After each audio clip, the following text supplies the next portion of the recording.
Kemudian, nah kapan harta waris itu dibagikan? Nah ini yang menjadi kebiasaan yang kurang baik di kalangan masyarakat kita, di mana masyarakat kita ini cenderung untuk menunda-nunda ya pembagian harta waris ya. Kadang-kadang ditundanya disebabkan misalkan yang meninggal bapaknya ya, kemudian ibunya belum meninggal, akhirnya ditungguin dulu ibunya meninggal, baru kemudian dibagikan warisnya.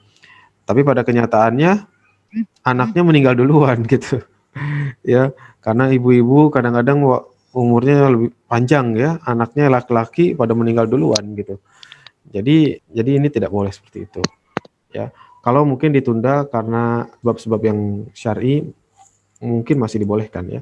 Akan tapi ketika ditunda-tunda karena sebab-sebab yang tidak syar'i maka itu tidak boleh ya.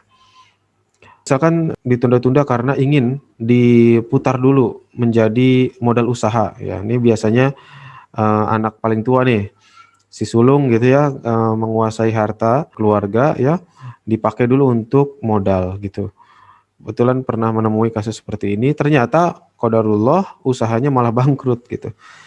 Ya, jadi warisannya itu habis ya dan tidak dibagikan. Jadi yang seperti ini adalah zolim ya. Tidak boleh seperti itu. Jadi secepat mungkin saat orang tua ya atau setelah seseorang meninggal dunia seperti itu, maka ya dibagikan kepada ahli warisnya. Ya, kalau misalkan yang meninggal seorang laki-laki, maka istrinya ya kalau dia punya anak kepada anak-anaknya juga harus langsung dikeluarkan seperti itu. Karena boleh jadi ya harta itu dibutuhkan ya oleh anak-anaknya sebelum hak-hak waris itu ditunaikan ya, perlu dikeluarkan dulu ya biaya-biaya yang perlu dibayarkan sebelum pembagian harta waris, yaitu pertama biaya pengurusan jenazah begitu. Jadi apalagi kalau di perkotaan ya ada biaya untuk kuburan ya, itu yang mahal biasanya kuburan ya. Bayar gitu ya kalau di kota-kota itu. Ya di kampung juga mungkin bayar juga gitu ya. Seperti itu. Kalau misalkan yang meninggal kebetulan meninggal di satu tempat dan ingin dikuburkan di tempat yang lain misalkan. Pernah misalkan ada seorang meninggal kemudian dia kampungnya di seberang pulau gitu ya. Maka harus dibawa pakai pesawat begitu. Maka yang seperti ini juga harus dikeluarkan ya. Kemudian yang kedua tentu yang sangat penting adalah pelunasan hutang ya apabila ada ya. Baik hutang kepada manusia maupun hutang pada Allah Subhanahu wa taala. Hutang pada manusia cukup jelas ya. Kalau hutang pada Allah misalnya apa, kafarat ya, fidyah, termasuk zakat kalau belum dibayarkan maka dikeluarkan dulu. Dan kemudian yang tidak kalah penting kalau ada ini juga ya adalah wasiat. Ya, wasiat ini juga harus ditunaikan. Akan tapi wasiat tadi syaratnya tidak boleh wasiat ini diperuntukkan untuk ahli waris ya. Dan yang kedua maksimal wasiat ini hanya sepertiga. Umpamanya tadi hartanya misalkan ada 300 juta ya, maka maksimal wasiat yang boleh dikeluarkan itu hanya 1/3 dari 300 juta, yaitu 100 juta rupiah. Seperti itu ya. Kemudian contoh kasus ya, orang ya laki-laki wafat ya, meninggalkan seorang istrinya ya, kemudian satu orang laki-laki dan dua orang anak perempuan. Ya, bagaimana cara membaginya nih? Ini kan yang paling sering ya, karena biasanya orang ketika wafat itu orang tuanya sudah nggak ada, biasanya yang seperti itu. Maka nih coba saya kasih contoh yang paling memungkinkan ya terjadi seperti itu. Yang pertama adalah untuk satu orang istri. Nah, bagian seorang istri itu adalah satu per kemungkinan cuma dua ya. Kalau suami wafat begitu, istri itu kemungkinannya cuma dua. Apakah dia mendapatkan 1/4 atau 1/8 gitu. Nah, dalam Al-Quran diatur langsung tuh.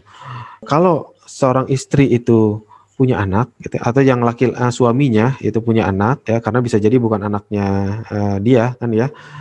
Ini adalah istri kedua misalnya, sedangkan anak yang dimaksud adalah anak kandung dari yang meninggal gitu. Anggap ini anaknya istrinya juga ya. Jadi misalnya suami istri kemudian suaminya dan istri ini punya 3 anak ya, 1 anak laki-laki, 2 orang anak perempuan. Nah, istri itu tadi kemungkinannya hanya 2 kemungkinan, kalau nggak 1/4 atau 1/8. Maka dalam hal ini karena yang meninggal itu atau suaminya itu punya anak, maka istri itu mendapatkan 1/8 gitu, lebih kecil. Kalau istrinya atau suaminya itu tidak punya anak, ya maka bagian istri adalah 1/4, lebih besar gitu. Nah, berarti kalau misalkan hartanya itu 1 gitu ya, kita sebut saja 1 bagi 1 ya, biar gampang. Saya nggak pakai angka dulu, maksudnya nggak pakai rupiah begitu, supaya yang penting kan bagiannya. Nanti kalau uangnya itu tinggal dikalikan aja dengan bagiannya masing-masing. Nah, seorang istri tadi dapat 1/8. Kenapa? Karena punya anak. Nah, hartanya berarti sisa berapa? Sisa 7/8. Betul kan ya? Karena 1 dikurang 1/8, maka sisanya adalah 7/8. Maka hartanya ini semuanya buat anak-anaknya, ya, buat anak-anak yang 3 orang ini. Akan tapi anak laki-laki itu kata Allah Subhanahu wa taala, lidzakari mithlu hadzil unthayaini. Ya, bagi anak laki-laki itu 2 bagian atau 2 kali lipat lebih besar dibandingkan dengan anak perempuan. Maka sisa hartanya yang 7/8 tadi bukan dibagi 3 ya, tapi dibagi 4 ya.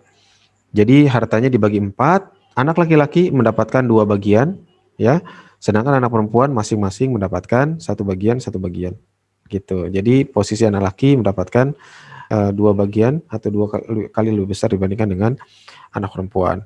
Wallahu a'lam bishawab.